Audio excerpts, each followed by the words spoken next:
Hello friends, and welcome back to the channel. Now I have to be honest with you. When I first started digging into this topic, even I was surprised by what I found.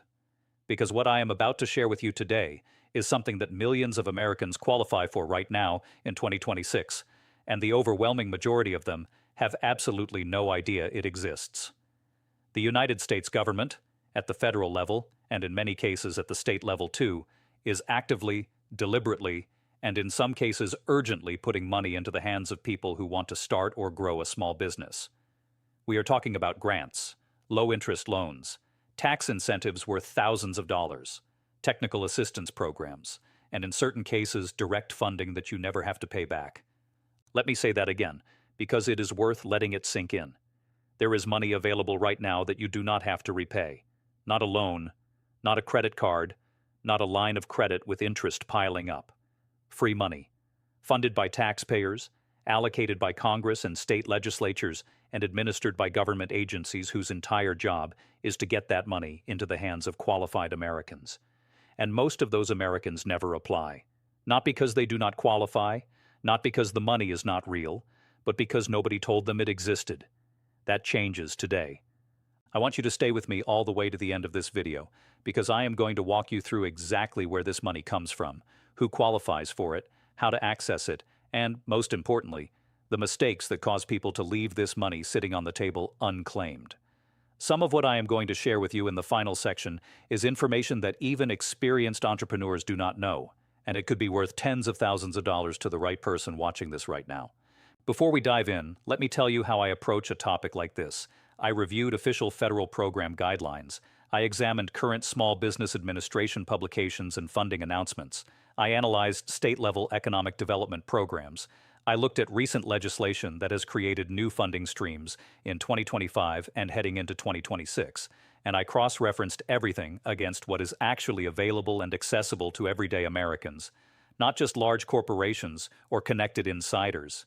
This is real, it is documented, and it is available to people just like you.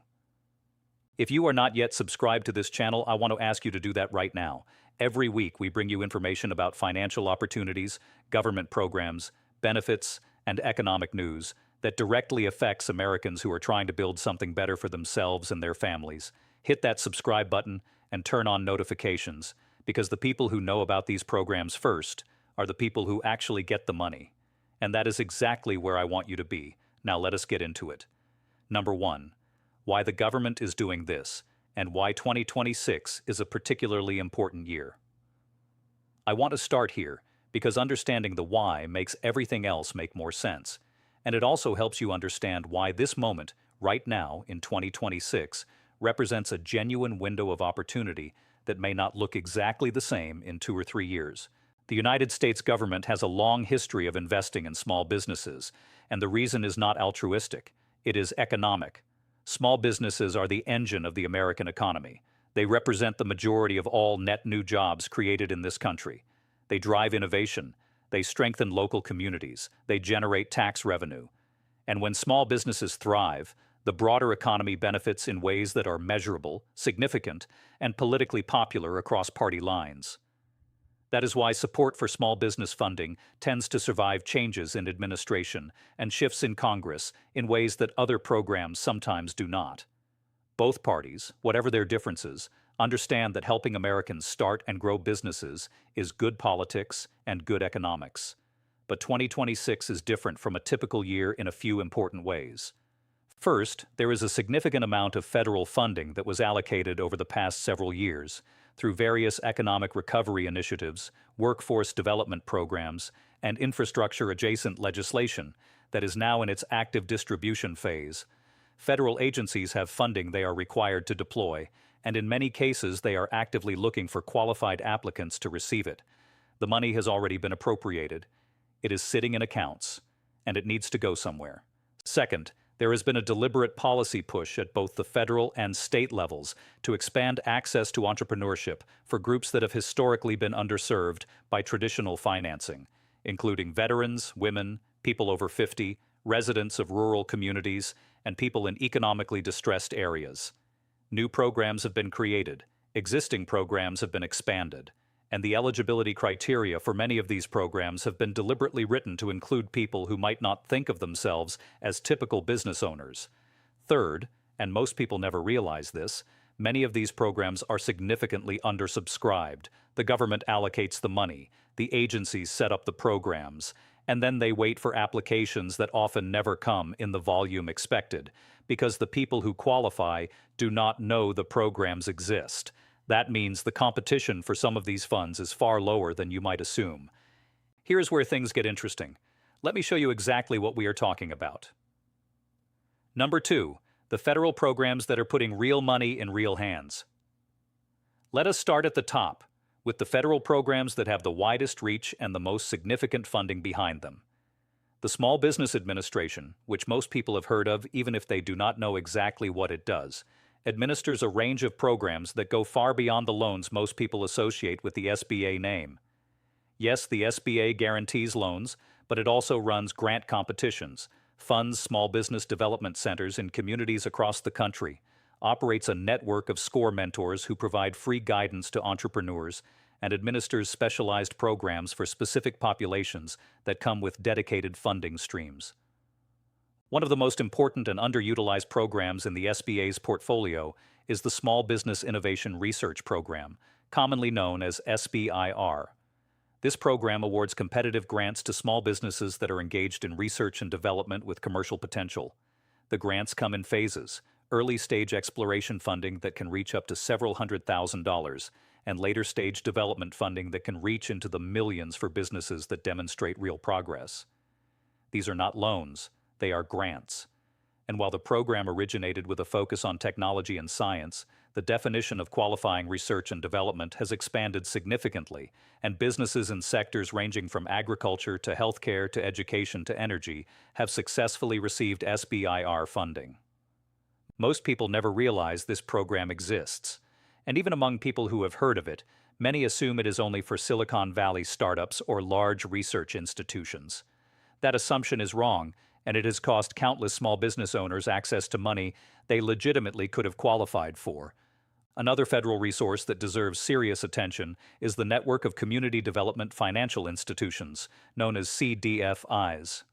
These are federally certified organizations, often nonprofits or specialized lenders, that exist specifically to provide capital to businesses and entrepreneurs in communities that traditional banks often overlook.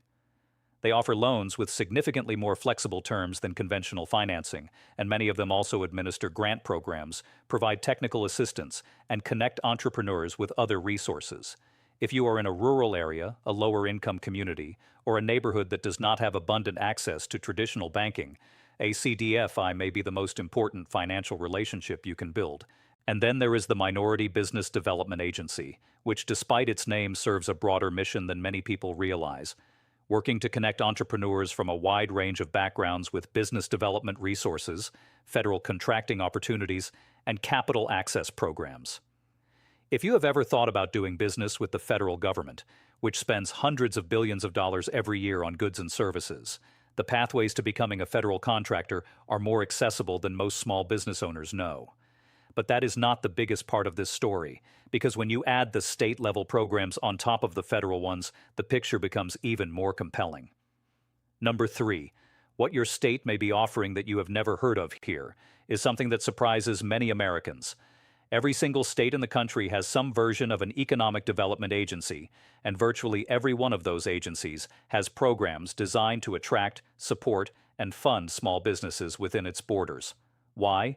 Because governors and state legislators understand that business creation drives employment, and employment drives tax revenue, and tax revenue funds everything from schools to roads to state employee salaries. Supporting small business is not charity. It is an investment that states make in their own economic futures. What this means for you is that on top of whatever federal programs you might qualify for, your state may be offering its own grants, its own loan programs, its own tax incentives, and its own technical assistance resources, all specifically designed for people who want to start or grow a business where you live. Some states have created dedicated grant programs for specific industries they want to develop: manufacturing, agriculture, clean energy, healthcare, technology. Others have created programs tied to geography, offering enhanced incentives for businesses that locate in rural counties, economically distressed zip codes, or designated opportunity zones. Others have created programs specifically for military veterans, women entrepreneurs, or residents over a certain age who are launching encore careers. The amounts vary widely. Some state grants are modest, a few $1,000s to help with startup costs. Others are substantial, six-figure awards for businesses that are creating jobs and committing to staying in the state for a defined period. And some states offer tax credits that are worth more over time than a one-time grant would be. The way to find these programs is not to Google free money for businesses and sort through whatever comes up. The right approach is to go directly to your state's official economic development website. Every state has one, and look for their small business resources section. From there, you will typically find links to their grant programs, loan programs, technical assistance partners, and contact information for regional business development offices. And here is something most people never think to do. Pick up the phone and call one of those offices. These agencies have staff whose entire job is to help businesses connect with the right programs. They are not gatekeepers trying to keep the money away from you. They are, genuinely, trying to find qualified applicants. A single phone call can save you weeks of research and point you directly toward the programs you are most likely to qualify for. Number 4, the programs built specifically for people you might know or be now. I want to talk about something that I think is going to resonate with a large portion of the people watching this video, because some of the most well-funded and least competitive small business programs in existence right now are targeted at specific populations, and there is a good chance that you, or someone you love, falls into one of them. Veterans are one of the most prioritized groups in the small business funding landscape, and the depth of available resources for veteran entrepreneurs goes far beyond what most people realize. The SBA has a dedicated office focused on veteran business development. There are nonprofit organizations with significant endowments that exist exclusively to fund veteran-owned startups. Many states have created veteran-specific grant programs. And the federal government's procurement system includes set-aside contracts specifically for service-disabled, veteran-owned small businesses, meaning that if you are a veteran with a service-connected disability and you own a business, you have access to a pool of federal contracts that is not available to your competitors. Women entrepreneurs represent another area of significant and growing investment. The SBA's network of women's business centers operates across the country and provides training, counseling, and access to capital programs specifically for women who are starting or growing businesses. There are federal grant competitions specifically targeting women-owned businesses in high-growth sectors, and an increasing number of state programs have dedicated funding streams for women entrepreneurs, recognizing that women have historically had less access to traditional business financing and that closing that gap has measurable economic benefits. But here is the group that I think is most underserved and most overlooked in this conversation. And it is a group that a significant portion of this audience belongs to. Americans over 50 who are starting businesses. The data on this is fascinating. Studies consistently show that entrepreneurs over 50 have higher success rates than their younger counterparts. They have more industry experience. They have more professional networks. They have a clearer sense of what they want to build and why. And yet, they are dramatically underrepresented in the applicant pools for most small business funding programs, not because they do not qualify, but because they do not think of themselves as the target audience. That assumption needs to change. The AARP Foundation, the SBA, and a growing number of state economic development agencies have specifically recognized the potential of older entrepreneurs and have created programs with real money behind them to support what is increasingly being called encore entrepreneurship. If you are 50, 60, or even 70 years old and you have been thinking about starting a business, a consulting practice, a service business, a product idea you have been sitting on for years, there are programs designed specifically to help you do exactly that. Most people never realize this is available to them, and the ones who do realize it, the ones who take the next step and actually apply, are the ones who get the money. Number 5, the mistakes that cause people to miss out and how to avoid every one of them. And the final section may be the most important of all, because knowing these programs exist is only half the equation. The other half is understanding what causes qualified people to miss out, so you can make sure that does not happen to you. The first mistake is waiting for perfect conditions. I hear this constantly from people who have been thinking about starting a business for years. They are waiting until the kids are grown, or until they have more savings, or until the economy settles down, or until they feel more ready. And in the meantime, Funding programs that they would have qualified for expire, grant cycles close, and the window that existed in a particular year simply closes. The programs available in 2026 will not look exactly the same in 2027 or 2028. If the idea is real and the desire is real, the time to start exploring is now. The second mistake is self-disqualification. This is where people read the description of a program, find one element that they are not sure about, and decide they probably do not qualify, without ever actually applying or asking anyone. Government program descriptions are written in legal and bureaucratic language that is almost designed to be confusing. The right response to uncertainty is not to assume you do not qualify.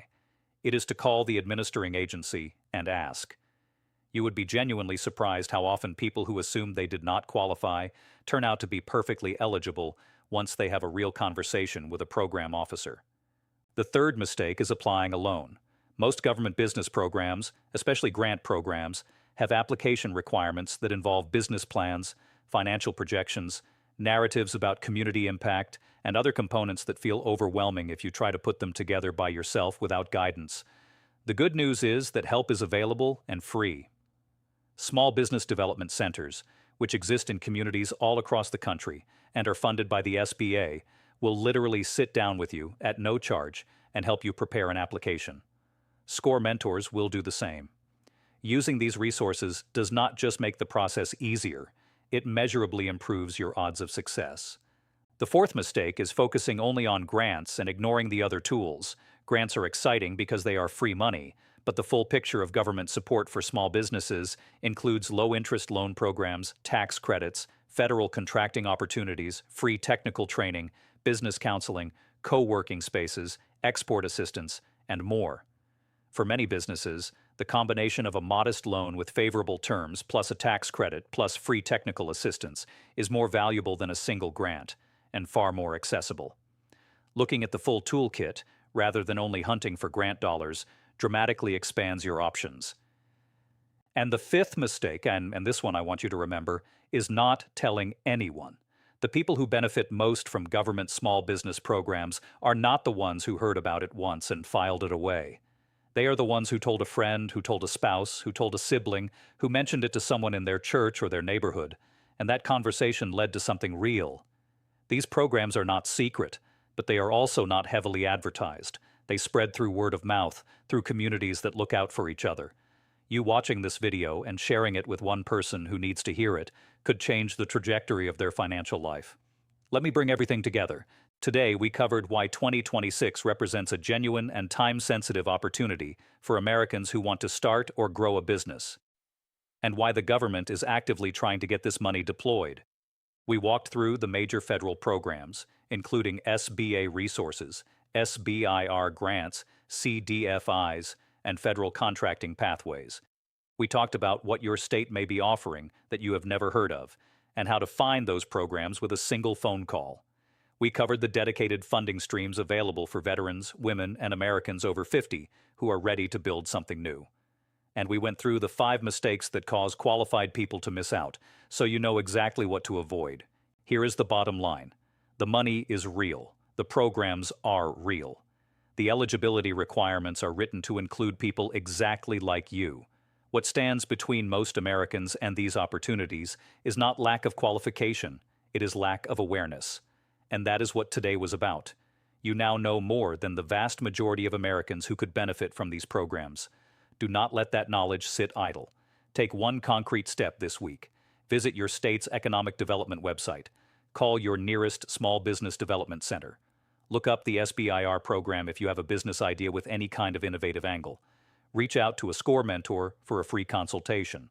One step leads to another, and before long you are standing somewhere that felt impossible from where you were sitting right now. If this video opened your eyes to something you did not know before, please hit the like button.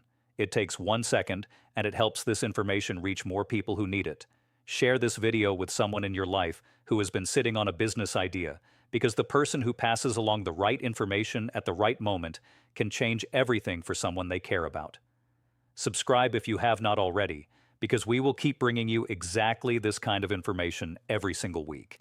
Thank you for watching, and I'll see you in the next one.